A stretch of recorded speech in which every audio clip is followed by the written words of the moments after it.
Good morning, everyone. Today I thought I would show you that there are other options besides using the laser cutter for wood. So we are going to actually physically use a wood design, but cut and draw on cardstock. So let's get started. Your machine comes with two different blades. This one goes into the carriage attached to your machine, and this one goes into this carriage, the longer one, for when you're doing cut and draws. Okay, so what you're going to do is simply pull off the cap, and there is an arrow right there, and there is an arrow right there. You want to take this blade, insert it in there very carefully. It is extremely sharp, making sure that the arrows kind of face each other. Oops, I don't have it balanced in there right. It is a bit tricky the first couple of times you do it, but once you've done it a couple of times, it's easy. So you insert in and push your silver flap over, and that is ready to go. Now to use the pen, you get a selection of colors. Today we are going to use the black.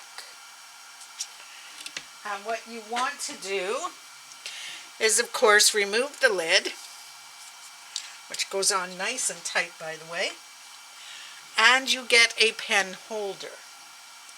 You are going to take your pen and insert like this until you hear the click.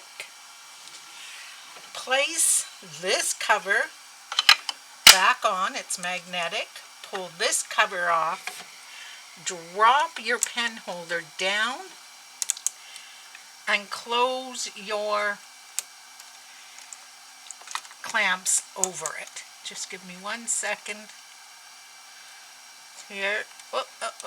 It is the first time I am using the pen, so I want to make sure I have it in there good and tight. Okay, there we go. Oops. One side does close over the other to clamp closed, okay? I'll get that and we'll be right back. Okay, sorry about that. I had to have another look, and what had happened was my pen wasn't quite in far enough. So here we go. You can see now it's clamped closed, and I'm going to place this back on the magnet. Now this is just a 12 by 12 piece of cardstock, but you can hear that it has some texture, and I'm going to place it on here. And this is just like a Cricut cutting mat or a Silhouette, Brother Scan and Cut. It's sticky, but it's sticky on both sides. So it holds it in place on the machine at the same time. So it is going to draw and cut our design. Now, like I said, our design was made for wood. What I did was take my design and I went ahead and on my screen I switched from laser cut to multi-purpose cut or multi-cut. So you're using multi-modules. And then I switched the laser in the drop-down column that says cut to blade, and I switched the engraving lines that are in the drop-down column to pen. I promise you that I am learning how to show you my screen while I talk, and as soon as I get it right, we will go over exactly those steps. Let me go, whoops, and get it started, and I'll be right back. All right, everyone, let's get started.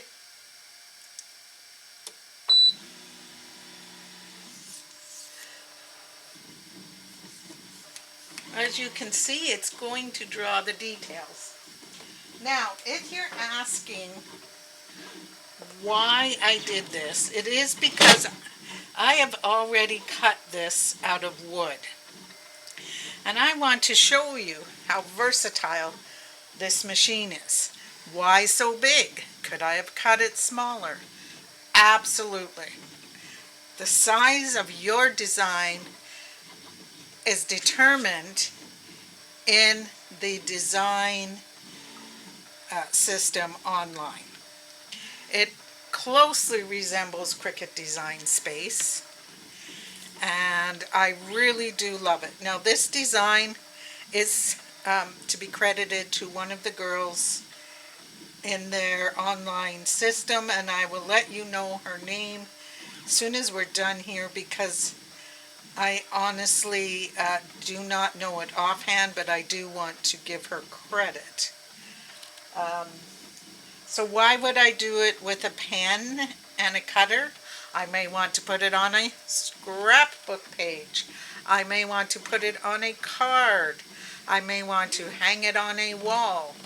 I may want to do a print and cut to put onto a welcome sign for my front door. There is any number of reasons to switch things up. And let's move you a little bit closer so you can see it a bit better, or is there too much glare? The window is right behind me and there may be too much glare there, but we're doing the best we can with what we have until we get things perfected. And now, as you can see, we are moving on to the cutting portion. And I love the detail that this machine is able to cut at. Will it replace my Cricut? Honestly, I'm not sure. Will it replace my Silhouette? Probably not. I do like my Silhouette Curio for very large projects. I guess only time will tell, as they say. So right now it is using that cutting blade, and as soon as it's done, I'll bring you back over to the table.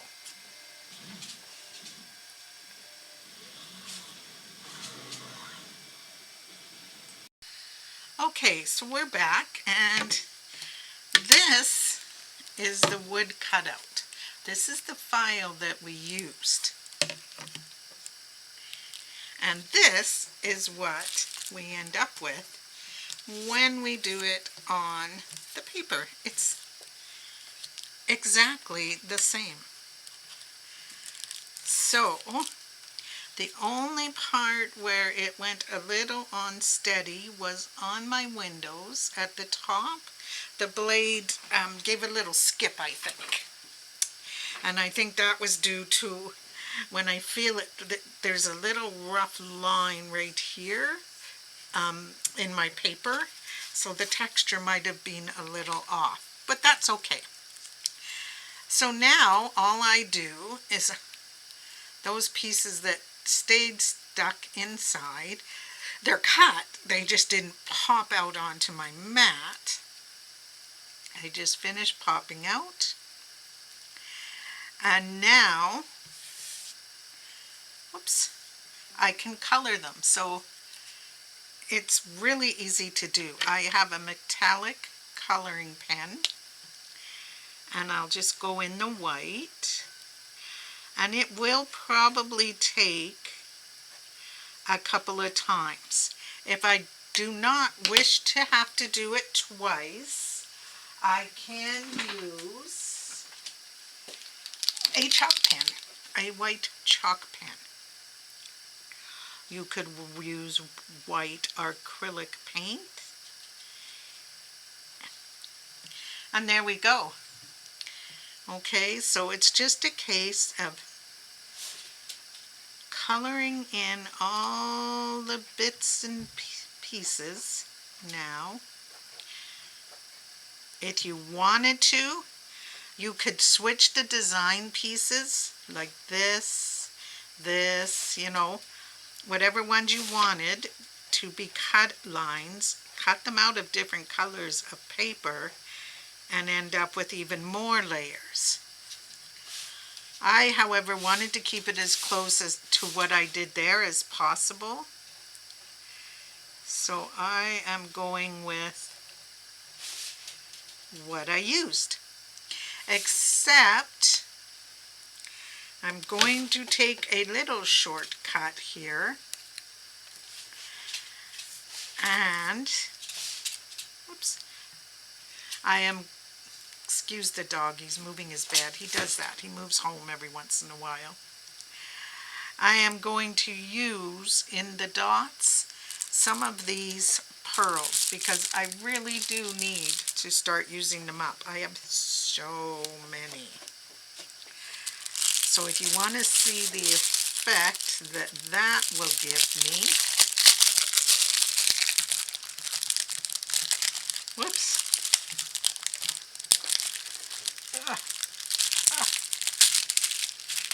There we go. And I'm just going to grab my glue gun because these are older pearls. And I want to be sure to add a bit of glue so that as I'm going along, they're not falling off. Now I'm only going to show you one at this moment because I want to go ahead and color around in my red. So there we go. That's going to be the effect that, whoops, sorry guys, that the pearls give you. That's the white, and now if you'd like to see a bit of the red, I want to go with the dark, so I'm using my tri-blends from Spectrum Noir, and I am using the dark red blend, it's called, and I'm just going over it.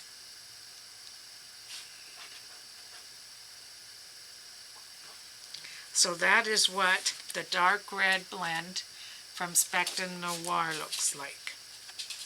So I'm going to finish coloring this.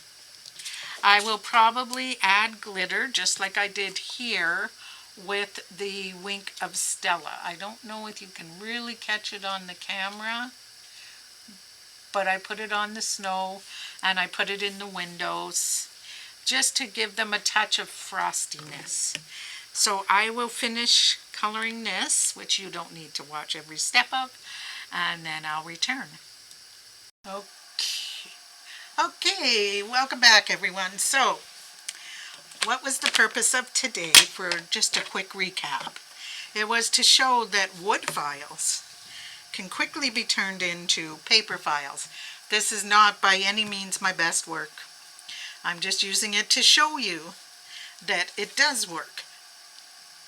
Don't forget, in the reverse, if you find a paper file you really like and you have the appropriate laser cutter, you can transfer this SVG file to a laser cutter and cut it out in wood.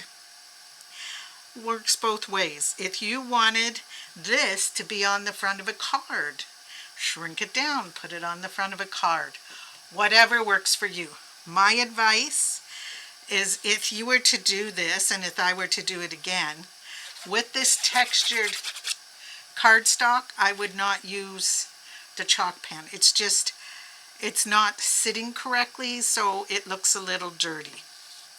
For this one here, with the wood, I did use the Wink of Stella on it also. I know it's hard to tell. And then for this one, I did use the beads, and I did use the Wink of Stella also. But just to show you, it works. One file, two types of cut, wood and paper. I hope you guys have a great day. I hope that you will take a moment tomorrow to remember our veterans, to honor their service.